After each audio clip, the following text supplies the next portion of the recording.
সংস্কার আমরা এনেছি, আমরাই করব, এবং সংস্কার একটা চলমান প্রক্রিয়া, চলতেই থাকবে।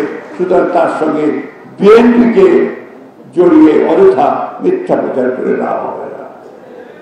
আরেকটা কথা পরিষ্কার করতে চাই, এই 26শে ফেব্রুয়ারিতে আমাদের নেতা তারেক রহমান এবং প্রধান উপদেষ্টা ইউনূসের সঙ্গে যে আলোচনা করার পরে নির্বাচনের যে সময় নির্ধারিত হয়েছে, সেই সময় নির্ধারিত নির্বাচন হবে, অন্যথা নির্বাচন হবে না।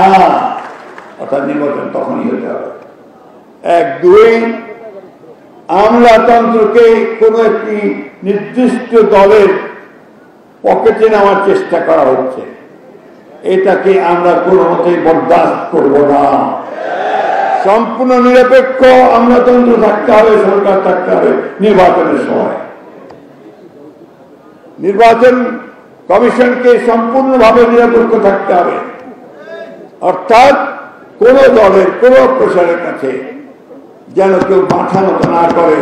বিশেষ করে বর্তমান যে সরকার, সেই সরকারকে আবারও বলতে চাই, একদম নিরপেক্ষতার ভূমিকা পালন করবেন, অন্যথায় আমরা সেটা মেনে নেব না, এই দেশের মানুষ সেটা মেনে নেবে না।